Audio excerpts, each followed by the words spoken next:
유튜브 시청자 여러분 안녕하세요. 테레비투입니다. 이번 시간은 초속성 인벤터 강좌 그 세 번째 시간으로 지난 시간에는 우리가 스케치에 대해서 배웠었죠. 이제 우리는 스케치를 어느 정도 할 수 있다는 가정하에 본격적으로 면을 만들어내고 삭제하는 명령들에 대해서 배워보겠습니다. 자, 먼저 새 파일을 만드시고요. 뉴 매트릭에 스탠다드의 밀리미터 요거 더블 클릭하시면 저와 같은 공간이 떴습니다. 가장 먼저 말씀드리고 싶은 건 우리가 이 모든 버튼들을 다 사용하지는 않거든요. 이 수많은 버튼들 중에서 우리가 실제적으로 많이 사용하는 버튼들은 10개가 채 안 됩니다. 그래서 이번 세 번째 시간에 배울 것들은 실무에서 사용하는 액션들의 99%를 차지하는 버튼들에 대해서 배울 거예요. 그 버튼이 무엇인지 먼저 같이 한번 알아보겠습니다. 자, 제가 지금 화면에 동그라미를 쳐봤는데요. 저 이외의 버튼들은 정말 간혹 가다가 쓰입니다. 지금 버튼의 개수 총 세어보면 8가지밖에 안 되죠. 그쵸? 그 중에서 스케치는 우리가 미리 배웠고요. 저번 시간에. 남은 하나, 둘, 셋, 넷, 다섯, 여섯, 7개. 저 7개의 버튼만 아셔도 중급자 정도의 실력이 된다. 회사로 치면 과장급의 실력 정도는 된다. 라고 제가 자신있게 말씀드릴 수가 있습니다. 그래서 우리가 순서대로 하나씩 배워볼 거예요. 자, 그러면 우리가 먼저 extrude 명령에 대해서 먼저 알아보겠습니다. extrude 명령은 이렇게 생겼고요.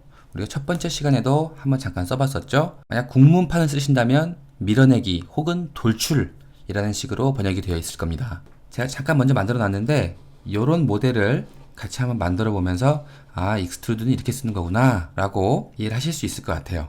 이렇게 생겼습니다. 형상을 먼저 설명을 드리면 정사각형의 판때기 위에 좀 두께가 있죠. 두꺼운 판때기 위에 이런 식으로 가운데는 홀이 뻥 뚫려 있고요. 요 둘은 튀어나와 있고 요 둘은 들어가 있는데 같은 높이로 두 개가 꺼져 있고 같은 높이로 요 두 개가 튀어나와 있는 그런 형상입니다. 그리고 이렇게 손 다치지 말라고 이런 식으로 챔퍼가 들어가 있죠. 이런 형상을 저랑 같이 한번 만들어 볼 겁니다. 지금 이 형상은 익스트루드랑 마지막에 이 챔퍼만으로 구현된 형상이고요. 저랑 같이 한번 그러면 해보겠습니다. 자, 먼저 스케치를 그릴 거고요. 스케치는 이 면에다가 돌아갔네요. 인벤터는 이게 잘 돌아갑니다. 항상 이렇게 글자 방향 맞춰주시는 거. 그리고 렉탱귤러에서 이걸 찍으시면 그냥 두 코너를 입력해서 네모를 그리는 거였죠. 하지만 이것도 있습니다. 요거는 뭐냐면 중점을 찍고 코너 하나를 찍는 그런 거예요. 자, 그래서 세 번째 거 하신 다음에 중점 스냅 걸리죠. 이렇게 스냅이 걸렸다는 표시는 이 초록색 원이 초록색이 되면 스냅이 걸렸구나 라는 사인입니다. 그래서 클릭하시고 자, 이렇게 해서 입력하는데 200 탭 치시고 또 200 엔터 하시면 치수가 자동적으로 뽑혀져요. 원래는 대충 그리신 다음에 이 디멘전 명령 통해 가지고 200 주고 200 주셔도 되는데 어쨌든 같은 방법이니까 이렇게 일단 저는 해봤습니다. 자, 그렸고 이제 가운데 원을 하나 빵 뚫을 거죠. 스냅이 걸리게 해가지고 이런 식으로 원의 직경을 제가 아직 명시를 안 했기 때문에 아직 이 원은 초록색으로 보여집니다. 이때 디멘전을 눌러가지고 디멘전은 아시겠지만 단축키 D예요. D. 캐드랑 달리 스페이스바 치실 필요 없고 그냥 바로 D를 눌러주시면 바로 이 버튼을 클릭한 효과가 나타나게 됩니다. 자, 그래서 D 누르시고 직경은 내가 한 70 줄 거야. 70 딱 주시면 이렇게 완전 구속이 되죠. 그쵸? 제가 얘 위치를 결정하지 않았지만 왜 완전 구속이 됐느냐? 제가 그릴 때부터 스냅을 줘서 그랬기 때문에 얘가 대충 그 구속을 추론을 합니다.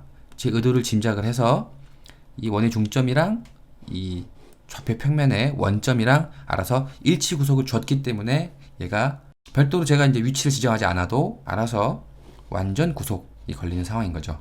자, 이렇게 해보겠습니다. 그래서 오케이 하고 쭉 그다음에 익스트루드 뿅 해서 제가 얘를 두께는 20 정도 주는데 지금 보면 얘도 그렇고 둘 다 닫힌 폐곡선이죠. 그쵸? 그럴 경우에는 저희가 프로파일을 선택을 해줘야 돼요. 그래서 프로파일 뭘 뽑아 올릴 거냐 라고 물어볼 때 저는 요걸 뽑아 올리겠다 라고 하면 이런 식으로 알아서 구멍이 뽕 뚫린 얘는 남겨두고 나머지 것들만을 올리게 됩니다. 20 주고 오케이. 자, 여기서 이제 보여드릴 게 뭐냐면 이 화살표예요. 이 화살표는 이렇게 당기시면 여기 숫자가 바뀌는 거 보이시죠?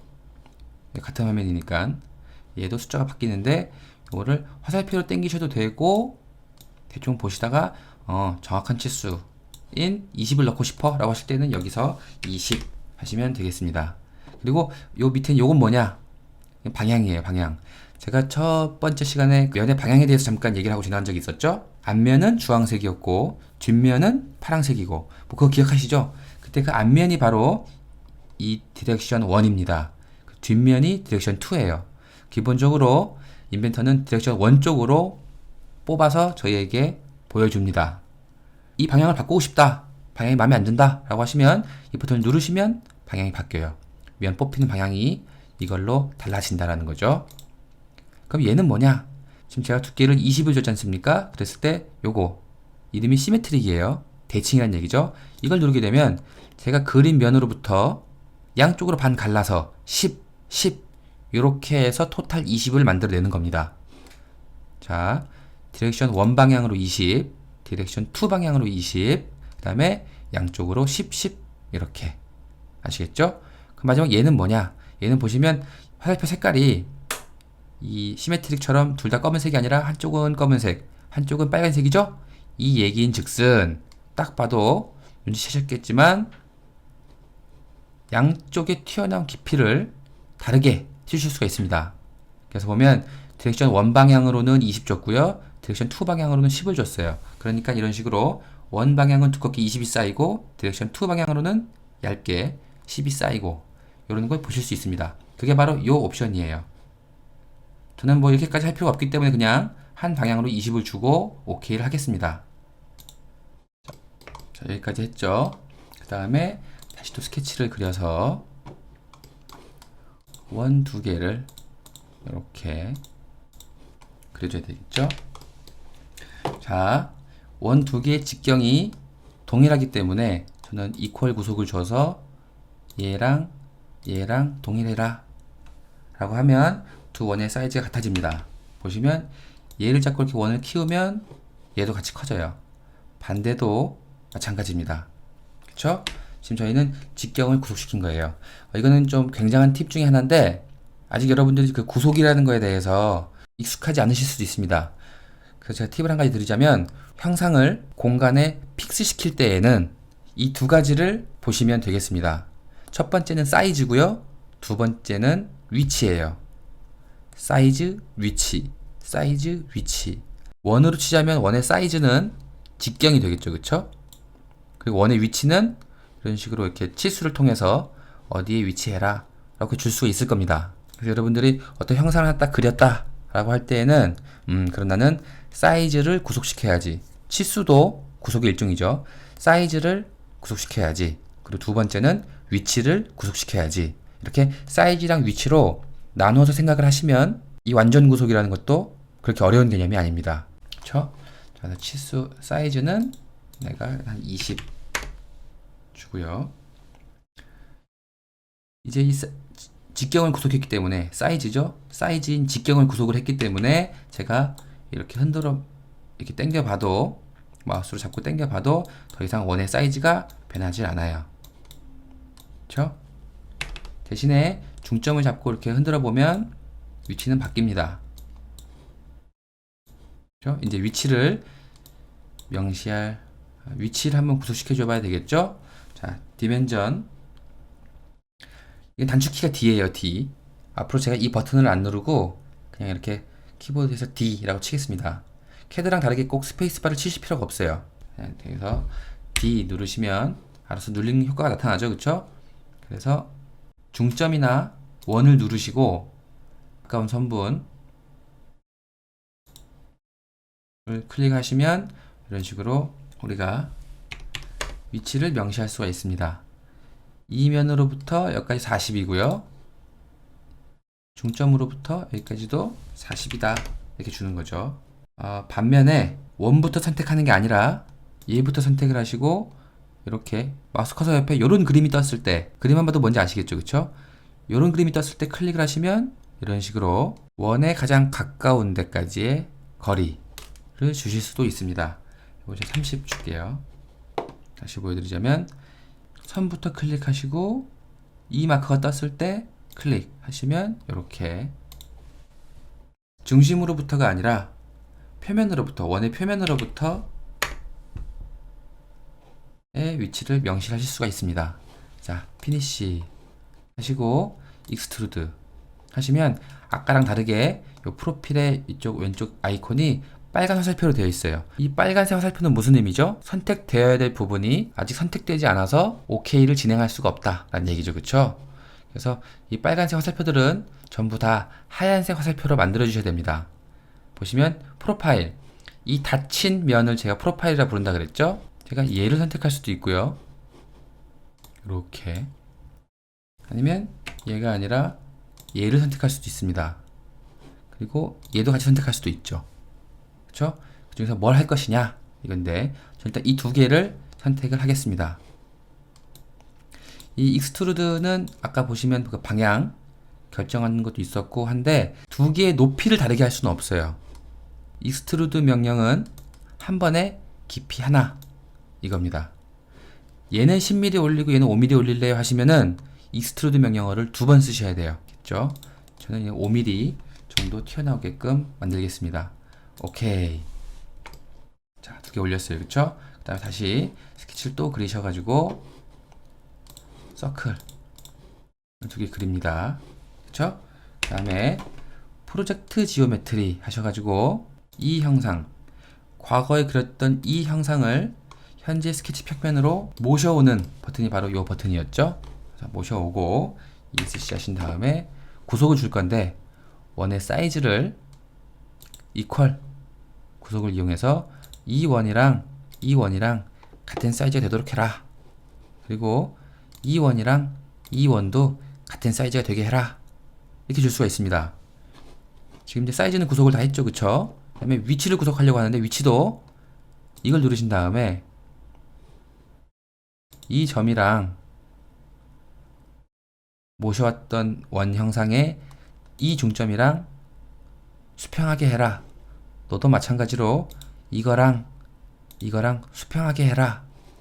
그리고 수직을 누르셔서 이 중점이랑 수직하게 해라 하면 완전 구속이 됐죠. 얘도 마찬가지로 너랑 수직하게 해라 하면 완전 구속이 됩니다.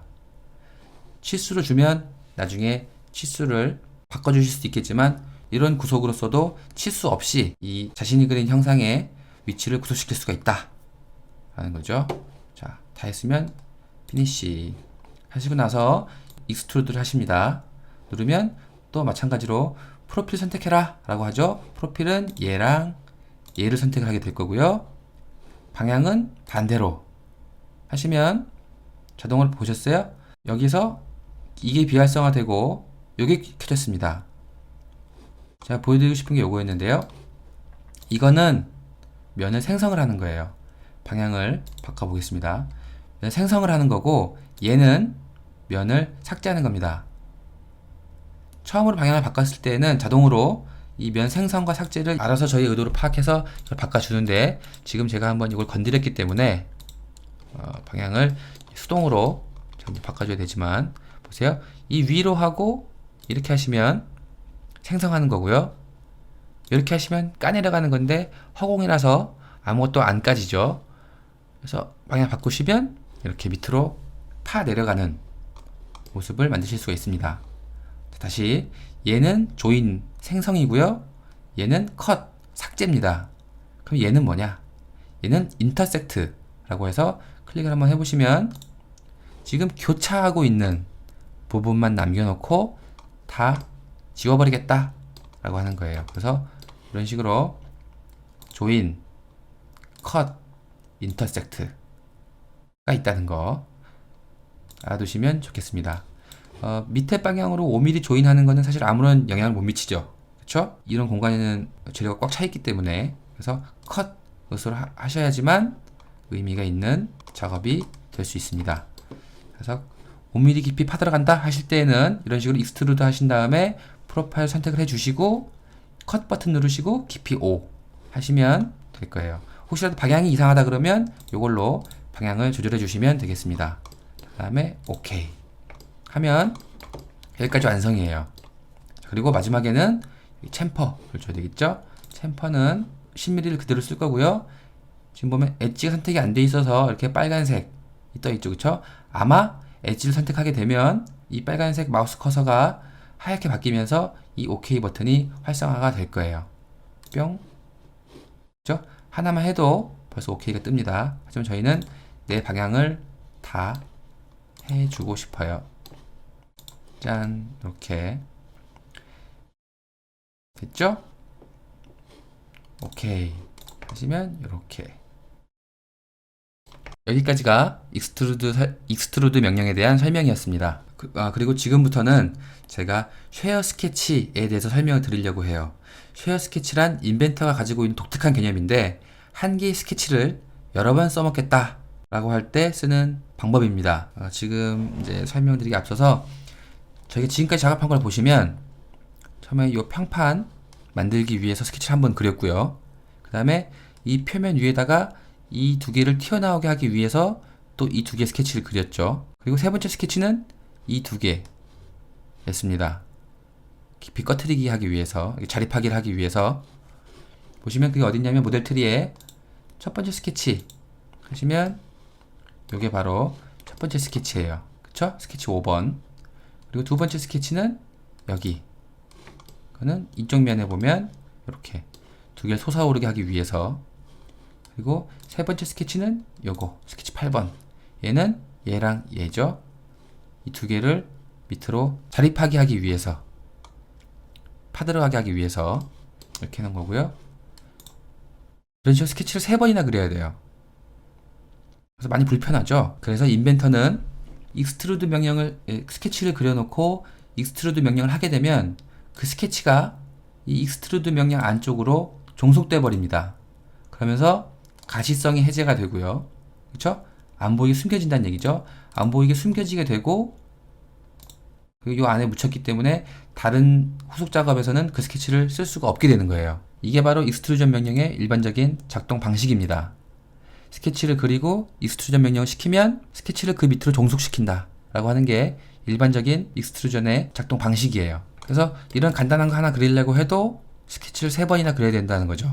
그래서 인벤터가 도입을 한 게 이 쉐어 스케치라는 명령인데, 다른 데에는 없는 인벤터만의 독특한 특성이고 굉장히 유용한 기능입니다. 자, 제가 그 기능을 써가지고 똑같은 모습을 스케치 한 방에 그리는 것을 보여드릴게요. 일단 다 지우시고 딜리트. 다시 스케치를 그리는데 짜잔. 그래서 네모를 그리죠. 네모를 200 by 200으로 그리게 되고요. 원도 그리죠. 아까 원 직경이 70이었죠.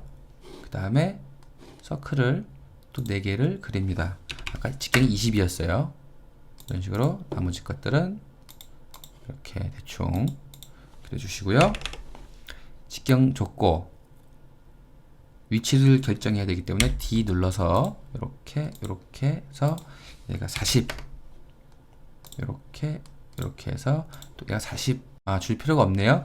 이런 식으로 제가 어떤 완전 구속되어 있는 놈에 추가적으로 제가 뭔가 구속 더 주려고 한다 그러면 얘가 이런 식으로 오버 컨스트레인, 너 지금 오버하고 있어, 너 지금 구속을 불필요하게 더 주려고 그래 라고 경고를 줍니다. 이때 accept를 하시면요 뭐가 되냐면 그 치수가 참조 치수, 이렇게 괄호가 쳐 있는 치수 있죠. 이건 조건이 아니고 그냥 단순 참고용으로 보여주는 치수란 얘기입니다. 그런 식으로 해서 얘는 조건이 아니에요.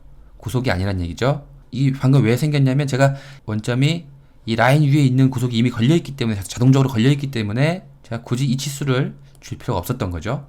어쨌든 자, 이퀄해서 얘랑 얘 누르고 얘랑 얘 또 얘랑 얘 하면 네 원의 직경이 다 똑같아진 거고요. 그 다음에 수평 줘가지고 너랑 너는 수평해라 하면 완전 구속이 걸리죠. 그쵸? 또 수직 너랑 너는 완전 수직해라. 그 다음에 다시 수평 너랑 너는 수평해라 하면 이렇게 그렸습니다. 그쵸? 그래놓고 피니시 스케치, 이렇게 스케치를 한 장만 그리는 거예요. 한 장만 그린 다음에 얘를 익스트루드 해보겠습니다. 시킬 때 방향은 반대 방향 디렉션 2로 하고 프로파일은 너도 선택하고 너도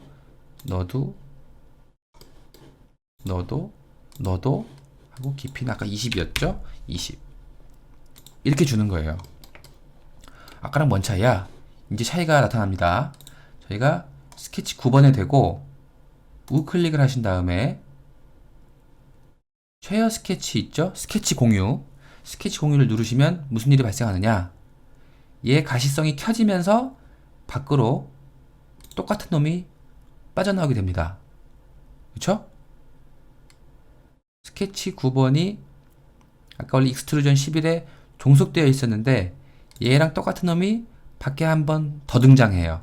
지금 이름이 같은 걸로 봐서는 얘네 둘은 같은 놈입니다. 이렇게 되면 저희가 방금 그 스케치를 다시 한번 쓸 수 있게 되는 거예요. 그래서 익스트루드 하면 스케치를 별도로 또 그릴 필요 없이 깊이를 5 줘가지고 프로파일을 얘 선택해서 튀어나오게 그리실 수가 있고요. 또 익스트루드를 한 번 더 해서 프로파일을 너 선택한 다음에 빼기로 해서 5mm를 파들어갈 수도 있는 겁니다. 이 스케치를 다 쓰셨으면 그때 가서 스케치 9번에 대고 비저빌리티를 꺼주시면 이렇게 스케치 한 방에 이것들을 만드실 수가 있게 되는 거예요. 챔퍼 10 이렇게 오케이.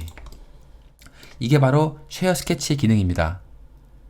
쉐어 스케치는 익스트루드도 되고 리볼브도 되고 뭐 스케치를 소모하는 모든 명령에 대해서 가능합니다. 요 안에 들어가셔서 얘를 우클릭하신 다음에 쉐어 스케치 하시면 되는 거죠. 이 쉐어 스케치라는 개념은 우리의 삶을 보다 덜 번거롭게 해주는 아주 유용한 기능이죠. 자, 여기까지가 익스트루드의 설명이었고요. 다음으로 리볼브를 가시죠. 자, 이제 리볼브에 대해서 보여드리겠습니다. 리볼브도 역시 스케치를 그릴 건데 제가 이렇게 표면 하나 잡고 스케치를 그려볼게요. 라인으로 대충 멋있게 폐 곡선을 하나 제가 만들어 보겠습니다. 만들었죠? 안 다쳤네요. 이렇게 실수로 안 다친 것들은 이 명령을 통해서 야 너랑 좀 붙여라 하면 붙습니다. 붙고 라인을 하나 그리는데 여기서부터 수직하게 딱 하나 그리고요. 이 라인을 보세요. 이 라인을 선택을 하신 다음에 여기 보시면 센터 라인이라고 되어 있는 거 있죠. 요거를 클릭을 하시면 이렇게 센터 라인의 표시인 1.3선으로 모습이 바뀝니다. 자, 이 상태에서 OK 하시고 나면 공간에 이렇게 제가 지금 스케치를 그려 놓은 거고요. 자, 스케치를 그린 뒤에 리볼브를 누르시면 이런 식으로 단면 있죠? 단면과 축이 하나뿐일 때에는 이 리볼브 명령이 자기가 알아서 그 단면과 그 축을 선택을 해가지고 여기 두 개 보시면 선택돼 있다 나오죠? 자동 선택해가지고 이렇게 한 바퀴 삥 돌려주는 겁니다. 이렇게 삥 회전시키는 명령이 바로 리볼브 명령이에요. 자, 그래서 각도가 풀이 있고 앵글이 있어요. 앵글은 내가 이걸 한 180도, 270도만 돌려보겠다 라고 하시면 이런 식으로 앵글을 바꾸실 수가 있고요. 그쵸? 지금 이런 식으로 삥 돌아가는 모습. 그리고 얘도 방향도 있습니다. 방향이 이 방향이냐 이 방향이냐 아니면 이렇게 방향이냐. 스케치를 중심으로 스케치 평면이 여기 있죠? 이 스케치 평면을 중심으로 이 방향과 이 방향을 똑같이 270도로 120도로 해볼까요? 120도? 120도를 주게 되면 이런 식으로 스케치 평면을 중심으로 반반 갈라서 60도 돌려주는 게 요거고요. 이거는 디렉션 2 방향으로 120도를 돌려주고 얘는 디렉션 1 방향으로 120도를 돌려주고 얘는 아까 보셨던 것처럼 익스트루전처럼 디렉션 1 방향으로는 얼마 2 방향으로는 얼마 이렇게 각각 각도를 따로 줄 수 있는 그런 옵션이 되겠습니다. 그렇죠? 그리고 아까 익스트루전도 있었는데 이걸 눌러주시면 두 개의 방향이 바뀝니다. 그렇죠? 오케이 하시면 이런 회전체를 만드실 수가 있어요. 자, 다시 한번 해보겠습니다. 스케치를 그린다. 이 평면에다가 그리자 해놓고 원을 뿅, 뿅, 뿅. 그리고 라인을 그리자. 뿅. 하고 이 라인은 중심축으로 바꾸자 하고 피니시 하신 다음에 리볼브를 해보면 프로파일이 여러 개이기 때문에 얘가 자동으로 인식을 안 해줍니다. 자, 프로파일은 너 두 개만 하고, 엑시스는 너 이렇게 해줘야지만이 돌아가는 거죠. 그쵸? 프로파일을 추가하고 싶으시면 다시 이걸 누르신 다음에 너 하시면 이런 게 되고요. 그 다음에 다시 또 스케치를 한 번 더 그릴 건데, 이번엔 여기다가 뭔가를 또 그리고 싶어요. 이때 지금 앞에 튀어나온 이 부분 때문에 스케치 평면이 잘 안 보이죠? 가려져서 안 보입니다. 그럴 때에는 F7번이라고 하는 단축키가 있어요. F7은 스케치를 그리기 편하게 하기 위해서 스케치 평면 앞에 있는 것들, 시야를 방해하는 앞에 있는 것들을 잘라서 일시적으로 안 보이게 해주는 기능입니다. F7. 자, 여기서 제가 네모를 그릴 건데 2포인트 이걸로 해서 이렇게 하고, 라인은 똑같이 이렇게 해서 이 라인은 중심축 라인이야 라고 해주고 오케이 하시고 나서 또 리볼브를 돌립니다. 리볼브 돌리는데 이번엔 프로파일이 한 개밖에 없기 때문에 지가 알아서 자동적으로 인식을 해주죠. 제가 특별히 선택하지 않아도. 자, 이 형태에서 이건 똑같습니다. 아까랑 파 들어간다, 교차한 데만 남겨라 라든지 파 들어간다 라든지. 그래서 오케이 해주시면 이렇게 파 들어간 형상을 만드실 수가 있습니다. 메뉴 생김새가 익스트루드랑 똑같기 때문에 그냥 한번 써보시면 알 거예요. 차이점이 있다면 스케치를 그릴 때 반드시 중심축을 만들어 주셔야 된다는 거, 그 차이뿐입니다. 자, 그러면 이런 스케치를 그렸어요. 그쵸? 그린 다음에 피니시, 그린 다음에 리볼브로 얘만 선택해서 풀이 아니라 각도를 120도를 줘보겠습니다. 120도를 주는데 양방향으로 이렇게 120도 줄 수 있겠죠, 그쵸? 그래서 오케이 하고 얘를 우클릭 하셔서 쉐어 스케치 하신 다음에 다시 또 리볼브 해서 아까 그 스케치를 재활용하는 거죠. 앵글 해서 양방향으로 얘는 뭐 180도, 엑시스는 너 하시고 오케이 하고 또 리볼브 한 번 더 해서 너 하고 엑시스는 너 하고 전방향 다 돌아 오케이 하시면, 하신 다음에 이제 이 스케치는 쓸 일이 없어 하시면 스케치 가셔가지고 우클릭 비저빌리티를 꺼주시면 이런 식으로 이런 복잡한 형상을 한 번에 스케치 한 장으로 바로 그려내실 수가 있습니다. 자, 여기까지가 리볼브에 대한 설명이었습니다. 자, 그럼 다음으로 우리가 배워야 될 건 홀 파는 방법입니다. 버튼은 이쪽에 보시는 이 버튼이고요. 제가 미리 가로 150, 세로 150, 높이 15짜리인 플레이트를 준비해 놨습니다. 여기에서 우리가 홀 뚫는 법을 한번 간단하게 배워보죠. 홀 버튼을 누르시고요. 보면 이미 여기 페이스, 드릴을 갖다 댈 페이스, 드릴을 갖다 댈 면이 어디냐를 지금 선택하도록 미리 활성화가 되어 있죠. 이 면에다 뚫겠다 라고 하면 벌써 홀을, 지금 홀이 이렇게 뚫릴 것이다 라고 미리 보기로 보여줍니다. 자, 메뉴를 가보시면 홀의 직경이 있고 깊이가 있죠. 주의하실 점은 이 깊이는 우리 드릴 팁이 좀 뾰족하게 생기지 않습니까? 그 뾰족하게 생긴 드릴 팁의 이 뾰족한 부분, 이 꽃갈 부분을 제외하고 정확히 원통이 나오는 부분의 깊이만 깊이로 친다는 겁니다. 우리가 도면을 그릴 때에도 깊이 5라고 하면 꽃갈을 제외한 이 원통형 부분만을 의미합니다. 인벤트도 그것을 잘 반영해주고 있죠. 자, 깊이는 5, 직경은 3. 근데 제가 이걸 직경을 한 10으로 늘려 보겠습니다. 10으로 늘리면 이렇게 이런 홀이 뚫린다 라는 거죠. 익스트루드나 리볼브랑 마찬가지로 이 화살표를 잡고 제가 길게 늘리면 깊이가 따라서 변합니다.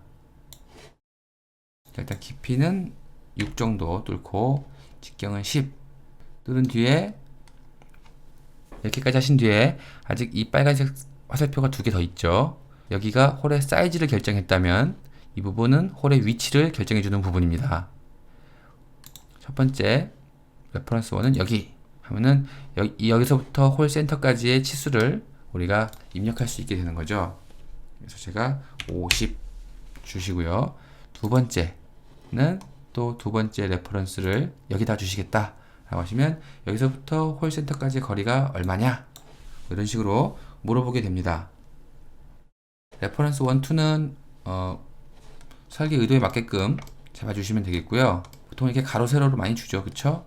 그래서도 제가 여기는 40 주겠다 하면 이런 식으로 미리 보기가 홀을 이 위치에 이렇게 뚫을 것이다, 이런 사이즈로 뚫을 것이다 라고 보여줍니다. 그때 OK 하시면 간단한 홀 파기를 해 보실 수 있습니다. 쉽죠? 여기 꽃갈까지 파져 있는 게 보이실 거예요. 이게 간단한 홀 뚫기 방법입니다. 다시 한번 해보면 홀 버튼 누르시고 홀 뚫을 면을 클릭 하신 다음에 레퍼런스를 1개, 2개 선택해 주시면 되겠습니다. 치수를 바꾸고 싶으시면 이렇게 치수에 더블 클릭을 하셔가지고 40, 50 이런 식으로 위치를 바꾸실 수가 있고요. 그 다음에 홀 사이즈는 여기에서 바꾸실 수가 있습니다. 다 하셨으면 OK. 어렵지 않죠? 자, 이게 가장 기본적인 사용 방법이었고요. 그럼 이제 저희도 자세히 알아봐야 되겠죠. 홀을 클릭하시면 일단 페이스 선택하는 게 기본적으로 활성화되어 있기 때문에 우리가 처음에 아무거나 찍으면 그 면에다가 드릴 갖다 대는 겁니다. 그런데 여기 보면 옵션이 좀 몇 가지가 있어요. 일단 리니어, 프롬 스케치.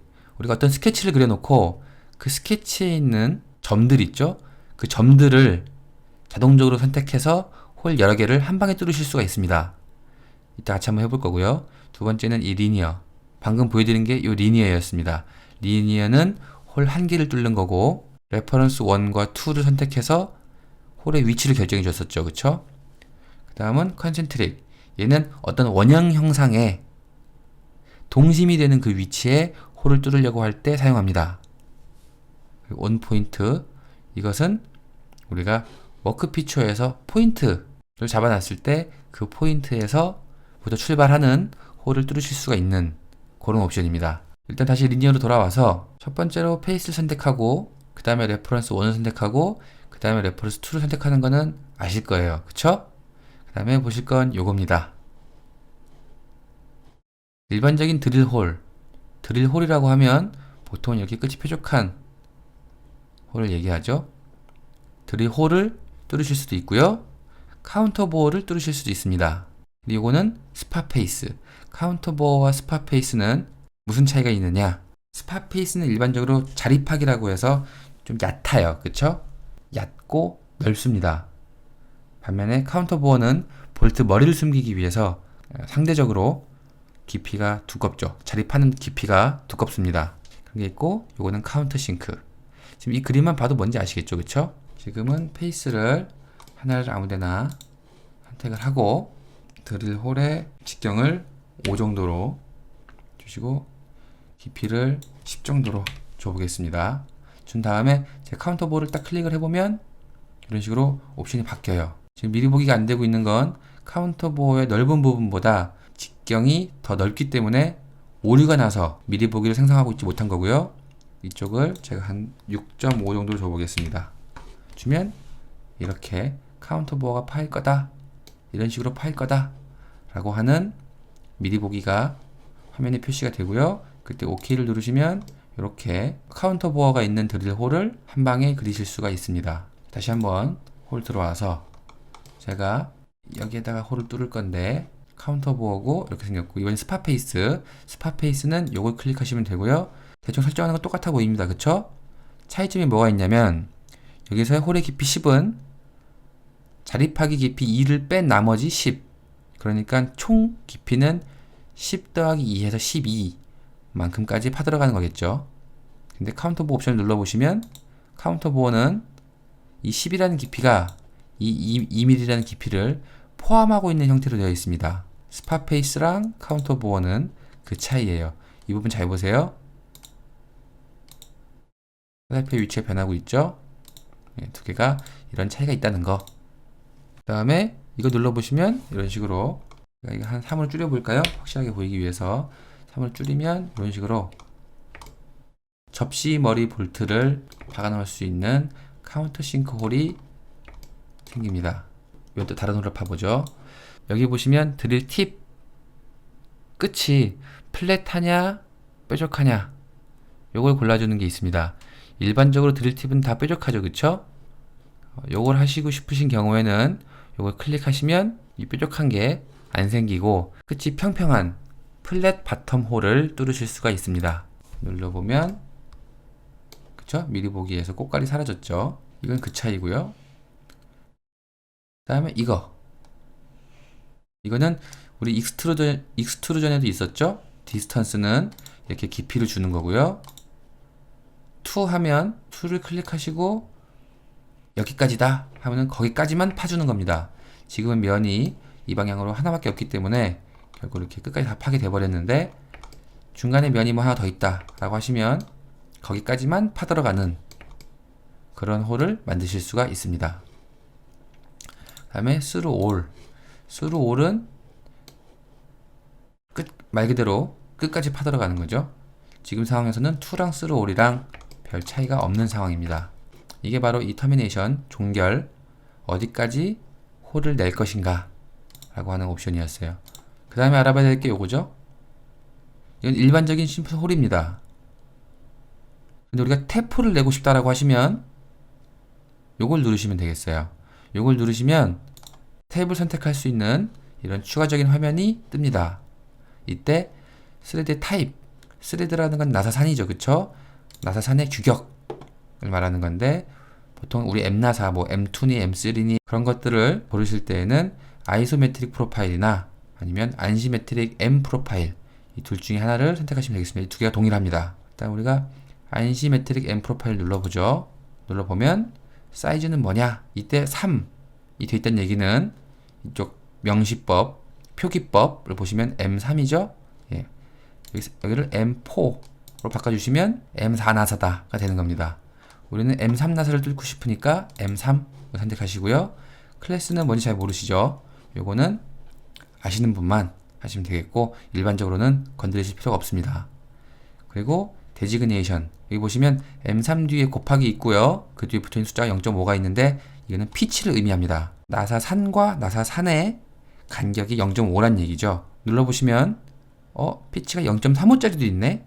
요거는 이제 가는 나사라고 부르는 거죠. 더 나사가 촘촘하게 되어 있는 거 아주 천천히 들어가는 그런 나사가 바로 가는 나사입니다. 이렇게 M3에 피치 0.5인 나사를 뚫겠다 라고 이렇게 되어 있는 거죠.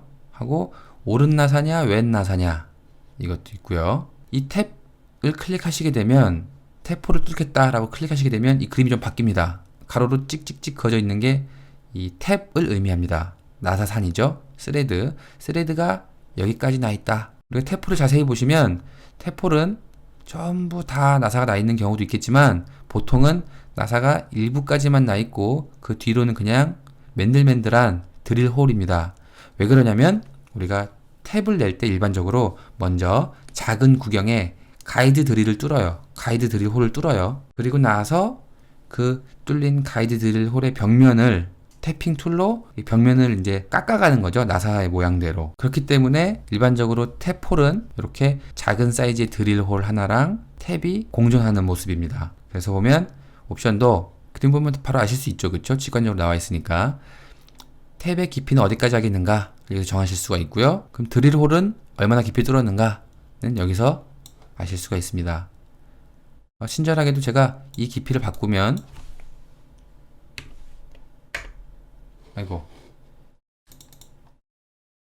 이 깊이를 바꾸면 알아서 적당한 가이드 드릴 홀의 깊이를 저희가 대충 띄워줍니다. 반드시 이렇게 하실 필요는 없기 때문에 얘를 줄여주셔도 좋고요, 늘려주셔도 좋고요. 뭐 줄이고 늘리는 건 본인 마음입니다. 설계자의 의도인 거고요. 나는 요거랑 요거랑 똑같이 놓고 싶어 라고 하시면 이 풀 뎁스를 클릭하시면 드릴 홀 깊이의 끝까지 다 탭을 내는 그런 조건으로 나사를 파게 됩니다. 일단 여기까지만 해놓고 저희가 OK를 한번 눌러보죠. OK를 누르면 카운터 싱크가 있는 탭 홀을 만드실 수가 있습니다. 여기 보시면 아직 안 배우셨지만 제가 단면을 한번 볼게요. 단면을 보면 이렇게 드릴 홀이 여기까지 파여 있고 스레드가 여기에서 멈추는 것을 그래픽적으로 표현을 해주고 있습니다. 탭 홀은 그렇게 뚫으시는 거예요. 다시 한번 저희가 탭 홀을 뚫어보면 홀 버튼 누르시고 요거 클릭하시고 설정을 다 하신 다음에 나는 일반적인 탭 홀을 뚫어야지 라고 하시면 이렇게 하시고 면 하나 고르시고 그리고 페이스 면을 고르시고 레퍼런스를 하나 둘 이렇게 주시면 되겠습니다. 그러면 이렇게 탭 홀을 뚫으실 수가 있습니다. 쉽죠? 다른 홀을 또 뚫어보죠. 우리가 뭐 MPT 나사를 잘 쓰지 않기 때문에 이 테이퍼가 져있는 탭 홀은 저희가 다루지 않겠습니다. 이번에 다룰 건 요건데요. 이건 클리어런스 홀이라고 하는 겁니다. 얘는 뭐냐면 볼트와 너트 사이에 껴있는 그 판재 있죠? 그럼 판재에도 홀을 뚫게 되는데 그 볼트가 지나가는 홀을 뚫을 거예요. 예를 들면 제가 M3 볼트가 지나가는 홀을 뚫을 건데 그 홀의 사이즈를 얼마로 해야 될까를 고민하실 필요 없이 그냥 클리어런스 홀 선택하시고 여기서 메트릭 M 프로파일 적당한 프로파일 선택하신 다음에 M3 하시면 자기가 알아서 이런 식으로 M3 볼트가 지나갈 때에는 그 지나가는 부분의 홀의 직경을 3.4mm로 해주세요 라고 인벤터가 자동으로 저희한테 사이즈를 알려줍니다. M3 볼트 지나가게 하고 싶어요. 그러면 3.4로 바뀌고요. M4가 지나가게 할 거예요 라고 하면은 이렇게 4.5로 바뀌죠. 클리어런스 홀에는 이런 식으로 이제 핏이라는 요게 옵션이 있는데 좀 타이트하게 가져갑시다 라고 하면 같은 M4라도 지금 보시면 노멀일 때 4.5였죠. 이걸 제가 클로즈 타이트하게 가져가는 겁니다. 하면은 4.3이 되고 루즈 하게 되면 4.8이 되는 겁니다. 더 널널해지는 거죠. 보통은 그냥 노멀 해놓고 쓰시면 되겠습니다. 특별한 그런 게 없는 이상. 자, 이제 우리는 홀에 있는 모든 옵션들 다 알아본 거예요. 다 알아봤고, 자, 그 다음으로 말씀드릴 건 뭐냐면 이 리니어 말고 다른 것들을 쓰는 방법인데요. 제가 프롬 스케치 이건 어떻게 쓰는지 한번 보여드리겠습니다. 이거는 여러 개의 똑같은 홀을 동시에 뚫으려고 할 때 쓰는 명령입니다. 자, 한번 보여드릴게요. 제가 이 면에다가 스케치를 그리겠습니다. 스케치를 그릴 건데 이 포인트, 드디어 우리가 이 포인트를 쓰네요. 포인트를 누르셔서 원하는 위치에다가 빡빡빡 찍고 치수를 주셔서 구속을 시킵니다. 여기서부터 여기까지는 뭐 얼마, 여기서부터 여기까지는 뭐 얼마, 이런 식으로 전부 구속을 시켜준 뒤에 그 다음에 스케치를 종료를 하고요. 저는 시간상 구속을 생략하고 넘어가겠습니다. 홀을 눌러보시면 방금 제가 스케치를 하나 만들었죠. 그 안에 점들이 있고 이 스케치가 소모되지 않은 상태로 남아있는 경우라면 홀이 알아서 이 스케치들을 인식을 하고 그것을 홀의 센터점으로 가져오게 됩니다. 보시면 센터 3개가 선택됐다 라고 되어 있죠. 빼고 싶으시면 Shift를 누르시고 클릭하시면 걔는 또 빠져요. 넣고 싶으시면 다시 이걸 누르신 다음에 너도 포함 그리고 누르시고 너도 포함 하시면은 다시 또 포함이 됩니다. 이러면 한 번에 여러 개의 홀을 뚫으실 수가 있습니다. 제가 M3 나사를 이렇게 세 군데에다가 동시에 같은 깊이로 뚫게 되었죠. 자, 여기 나사홀이 있고요. 여기도 있고 여기도 있고. 지금 보여드리는 게 바로 여기에 프롬 스케치 이 기능입니다. 자, 컨트롤 Z로 뒤로 다시 가신 다음에 취소를 하시고요. 그럼 이 점만 되느냐? 꼭 그런 건 아니고요. 다시 홀 뚫기 하겠다 하면은 기본적으로는 안 잡히지만, 기본적으로 우리가 그 스케치 툴에서 점을 찍은 데만 잡히지만, 이런 것도 우리가 선택을 해줄 수가 있습니다. 원형 형상의 중심점도 우리가 센터로 가져가실 수가 있습니다. 이게 바로 프롬 스케치 내용이 전부고요. 제가 여러분들 이해를 돕기 위해서 이 원기둥 하나 세워봤는데요. 홀에 이 컨센트릭, 동심이죠, 동심. 동심이라는 명령을 써보기 위해서 저런 원형 형상을 하나 만들어 봤습니다. 컨센트릭을 누르시면 모습이 바뀌죠. 플레인, 어떤 평면에다가 할 거냐 했을 때 전 여기다가 하겠다. 아까 그 페이스랑 똑같은 겁니다. 여기다가 뚫을 거다. 그랬을 때 두 번째가 뭐냐면, 그래, 동심 참조는 뭘로 할래? 그러면 제가 이 원형 표면 얘로 빡 찍으면 정확히 제가 두 번째 찍었던 이 원형 참조, 그 원형 참조와 동심을 이루는 그런 홀을 뚫을 수 있게 됩니다. 이런 엄청나게 큰 홀이죠. 그게 바로 홀의 컨센트릭 옵션이에요. 그리고 언젠가 말씀을 드리려고 그랬는데, 마우스를 한 위치에다가 가까이 대고 계시면 이런 식으로 마우스 커서 주변에 뭐 1번 페이스 뭐 이런 식으로 풀다운 메뉴가 생기죠. 이게 뭔지를 말씀드리고 싶었는데 지금 이 자리에서 한번 말씀드리겠습니다. 이게 뭐냐면, 우리가 이 3차원 공간에서 제 마우스가 있는 쪽으로 보면 이 앞면도 있지만 이 뒷면도 있잖아요. 그쵸? 제가 이 상태에서 이 뒷면을 선택하고 싶을 때, 그럴 때 어떻게 하냐 이건데, 마우스를 가만히 놓고 계시면 이런 식으로 메뉴가 뜨고요. 휠을 굴리던지 아니면 이걸로 이렇게 하시면 앞면, 뒷면, 그리고 이런 이 부피를 만들어낸 피처, 익스트루전 자체를 선택하실 수도 있고요. 이렇게 겹쳐 있는 것들에 대한 선택을 하실 수가 있습니다. 이렇게 마우스를 오래 갖다 놓으셔도 되고요. 한 자리에서. 아니면 여기서 바로 우클릭을 하시면 오른쪽에 Select Other 라고 되어 있죠. 다른 걸 선택하기. 그래서 클릭하시면 아까 똑같은 이 메뉴가 뜹니다. 그때 풀다운 메뉴를 누르시고 펼쳐서 내가 선택하려고 했던 거는 방금 그 마우스 위치에 있었던 것 중에서 뭐야? 라고 하시면 이렇게 앞에서도 뒷면을 선택해 주실 수가 있어요. 자, 여기까지가 홀이었습니다. 다시 다 한번 지워보죠. 그 다음으로 배우실 건 필렛입니다. 필렛은 너무 쉽죠? 필렛은 이렇게 둥글게, 이렇게 모서리를 둥글게 처리하는 걸 우리가 모깎기라고 말합니다. 우리말로는 모깎기고요. 영어로는 필렛. 반면에 챔퍼는 우리말로는 모딱이고요. 영어로는 챔퍼. 얘는 이렇게 직선. 이거 보시면 이쪽이 모깎기, 그리고 이쪽이 모따기. 이 차이점 아시겠죠? 사용법은 방금 잠깐 보여드렸는데 굉장히 쉽습니다. 자, 다시 원상 복구시킨 다음에 필렛 누르시고요. 적절한 반지름 입력하신 다음에 원하시는데 선택 뿅 하시면 이렇게 뿅 하시면 선택한 만큼 지금 4개가 선택됐다고 돼 있죠. 그쵸?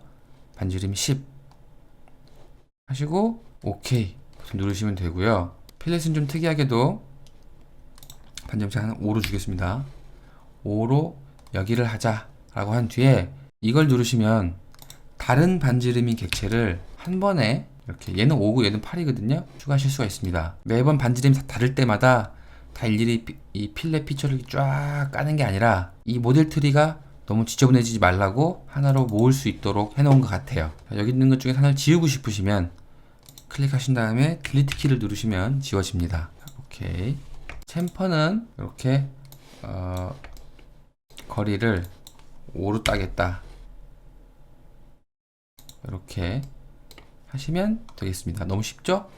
거리 정하시고 엣지를 선택해 주시면 바로 이렇게 모를 따실 수가 있습니다. 보통 못 따기는 대부분 45도고요. 45도로 딴다는 얘기는 이 길이랑 같다는 얘기겠죠. 그쵸? 혹시라도 다르게 주고 싶으실 때에는 이렇게 하셔서 디스턴스 1이랑 2를 다르게 주실 수가 있습니다. 엣지 해보면 이렇게 1, 2가 다르죠? 이걸 누르시면 방향이 바뀌고요. 그리고 디스턴스 1, 2가 아니라 거리랑 앵글로 써주고 싶다 라고 하실 때에도 이렇게 45도가 아니라 나는 15도로 주고 싶어요 라고 할 때에도 이런 식으로 거리랑 앵글로도 주실 수가 있습니다. 지금까지 우리가 모 깎기와 모 따기, 필렛과 챔퍼에 대해서 배워봤습니다. 한 가지 더 배울 건 이제 이건데요. 이거는 이제 오프셋입니다. 거리를 입력하시고요. 한 10 줄까요? 10 주고 이 면을 클릭을 하시면 이런 식으로 저한테 알려줍니다. 너 이거 OK 누르면 나 이렇게 10만큼 더 튀어나오게 만들 거야. OK. 지금 튀어나오죠. 그쵸? 다시 컨트롤 Z. 면을 선택할 때 반드시 꼭 면을 하나만 선택해야 되는 건 아니고요. 이런 식으로 여러 개를 선택해 주실 수도 있습니다. 이렇게요. 해보면 전체적으로 커지게 되겠죠. 반드시 면을 하나만 클릭해야 되는 건 아니고요. 이런 식으로 얘랑 인접하고 있는 다른 면도 선택해 주시면 이렇게 자기가 알아서 적절하게 형상을 추론을 해서 형상을 늘려주거나 혹은 줄여줍니다. 보시면 제가 이거를 한 3mm 정도 해놓고 이 면을 할 건데 이 방향으로 하시면은 지금 면이 늘어나는 상황이죠. 그쵸? 바깥으로 오프셋 시키는 거고 이걸로 방향을 바꿔서 이렇게 하시면 안쪽으로 3mm가 들어가는 안쪽으로 오프셋 하게 되는 그런 상황이 됩니다.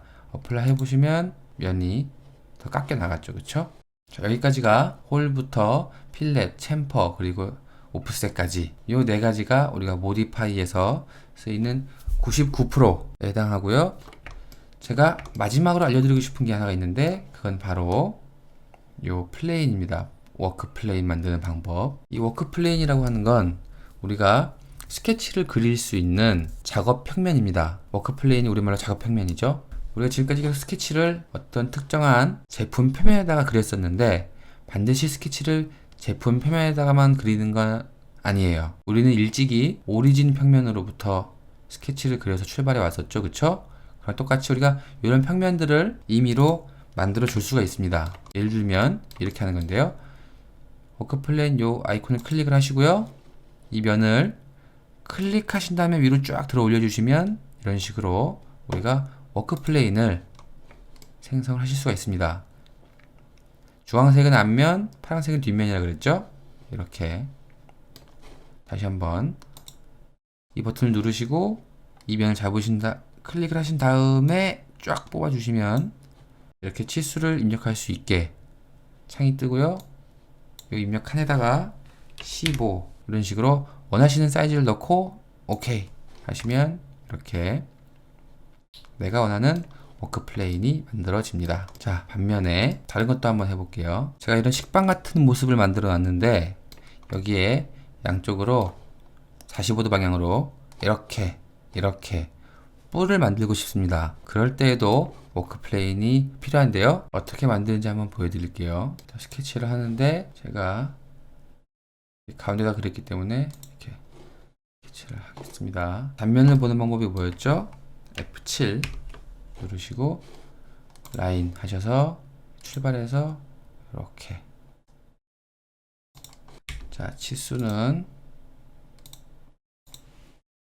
15 원하시는 숫자 넣으시고